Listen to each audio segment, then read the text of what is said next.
আসসালামু আলাইকুম। Monira blog kitchen থেকে আমি মনিরা বলছি। আজ আপনাদের তৈরি করে দেখাবো এই সুন্দর পিঠাগুলো। কিভাবে খুব সহজেই পিঠাগুলো তৈরি করা যায় দেখে নিন। প্রথমে লাগবে আমার আম। তো আমি এখানে 2টা আম নিয়েছি। তো দুই সাইজের আম, সমস্যা নেই, যে কোনো আম নিলেই হয়ে যাবে। তো আমগুলোকে কেটে নিতে হবে। আমগুলোর আসলে আমের রসগুলো লাগবে। তো আমগুলোকে আমি এখন কেটে নিব। একদম পাকা আম কিন্তু নিতে হবে, পাকা আম না হলে এটা তৈরি করা যায় না। একদম পাকা আম নিতে হবে। আর অবশ্যই লক্ষ্য রাখবেন যেন আমগুলো খুব মিষ্টি হয়, তাহলে পিঠাটা খেতে ভালো লাগবে। তো এখন আমগুলোকে আমি উঠিয়ে নিব, খোসা থেকে আলাদা করে নিব। একটা ছুরির সাহায্যে এভাবে সুন্দরভাবে উঠিয়ে নেওয়া যায়। এই যে এভাবে উঠিয়ে নিয়েছি।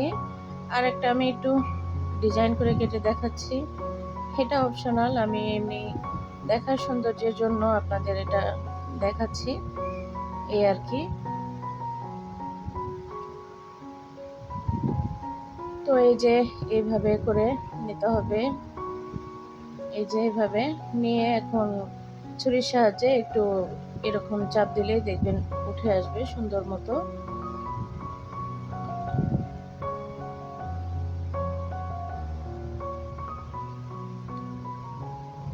তো এখন আমি সবগুলো আম এভাবে বের করে নেব খোসা থেকে, নিয়ে এখন ব্লেন্ডার জারের মধ্যে দিয়ে ব্লেন্ড করে নেব।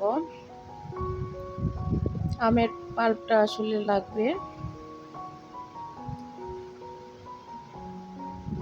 তো সবগুলো দিয়ে আমি সুন্দর করে ব্লেন্ড করে নিয়ে আসব। তো এই যে এখন এখানে আমি চালের গুঁড়া নেব। এই যে আমের পাল্পগুলো নিয়েছি তৈরি করে, দেখুন আপনারা যে পরিমাণে তৈরি করতে চান সেই পরিমাণে আমের পাল্পটা নিতে পারেন। আমি এখানে চালের আটা নিয়েছি, এরপর নিয়েছি গমের আটা। আমরা বাসায় যে রুটি খাই সেই গমের আটাটা নিয়েছি। চালের আটার চাইতে গমের আটাটা একটু কম নিতে হবে। এখানে চাইলে ময়দাও দিতে পারেন। আমি এখানে চিনি নিয়েছি 1.5 মুঠ পরিমাণ। একটু মিষ্টিটা বেশি খেতে ইচ্ছে করছে, যার জন্য একটু চিনির পরিমাণটা বেশি দিয়েছি। আর এই যে আমের পাল্পটা দিয়ে দিব, বা আমের রসটা।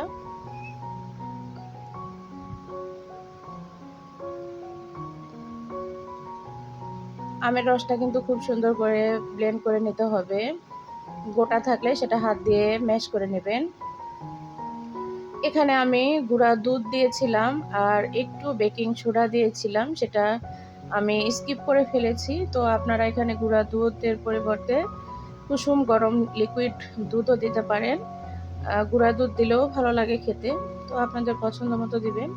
চামচের সাহায্যে একটু নেড়েচেড়ে নিচ্ছি। এরপরে আমি হাত দিয়ে মেখে নিব, কারণ আমার কাছে হাত দিয়ে মেখে নিতেই বেশি ভালো লাগে। আর এই কাজটা হাত দিয়ে করে নিতে পারলে বেশি ভালো হয়, সুন্দর করে ব্যাটারটা তৈরি হয়ে যায়। চামচের সাহায্যে তেমন একটা ভালোভাবে হতে চায় না, যার জন্য হাতটা দিয়ে এইভাবে সুন্দর করে মেখে নিতে হবে। একটু সময় নিয়ে 3-4 মিনিট সময় ধরে এই কাজটা করে নিতে হবে। তাড়াহুড়া করে এই কাজটা কিন্তু করলে পিঠাটা ভালো হবে না। তো এভাবে প্রথমে আমি আমের রসটার সঙ্গে আটা ময়দাগুলো যেগুলো উপকরণ দিয়েছি সবগুলো মেখে নিয়েছি। নেওয়ার পরে আমি এখানে কুসুম গরম পানি দিব। আপনারা যারা গুঁড়া দুধ ব্যবহার করবেন না, তারা কিন্তু এখানে লিকুইড দুধটা গরম করে আঙ্গুল চুপানো যায় এরকম গরম এখানে দিয়ে দিবেন।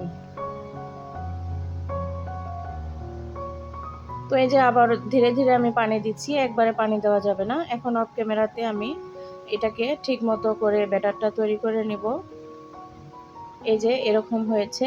আর একটু পাতলা করতে হবে, করলেই পিঠা বানানোর জন্য একদম পারফেক্ট হবে। তো আমি আর একটু পাতলা করে রেখে দিচ্ছি আর পিঠা তৈরি করতে চলে আসলাম।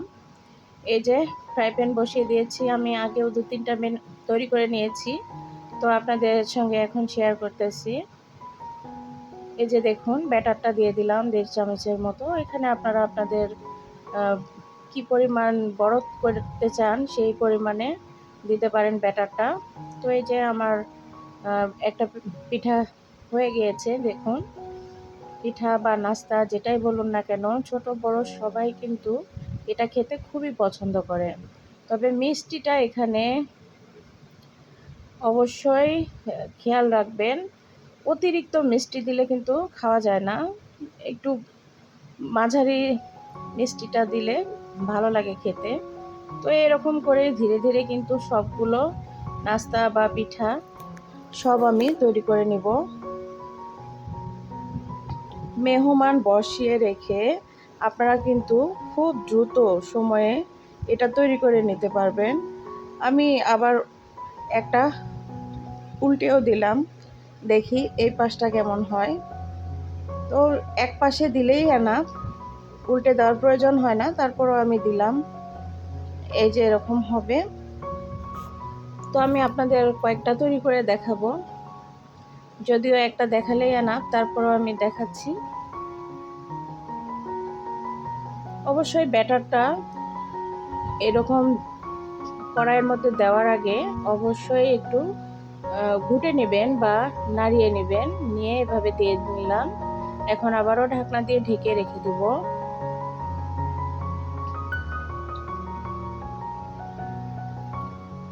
পিঠাটা তৈরি করতে কিন্তু খুবই ভালো লাগে। একদম মানে কি বলবো, এত ইজি তৈরি করা যায়, যে কেউ তৈরি করতে পারবে, খুবই সহজ পদ্ধতি। আর এখানে কিন্তু অবশ্যই বেকিং সোডাটা দিতেই হবে, না দিলে কিন্তু এরকম জালিযুক্ত পিঠাটা হবে না। তো এর জন্য বেকিং সোডাটা এখানে দিতেই হবে। যতই মানুষ বলুক না কেন যে এখানে বেকিং সোডা দেয় না, অবশ্যই বেকিং সোডা না দিলে এরকম ছিদ্রযুক্ত পিঠা হবে না। তো এরকম আমি ধীরে ধীরে সবগুলো তৈরি করে নেব।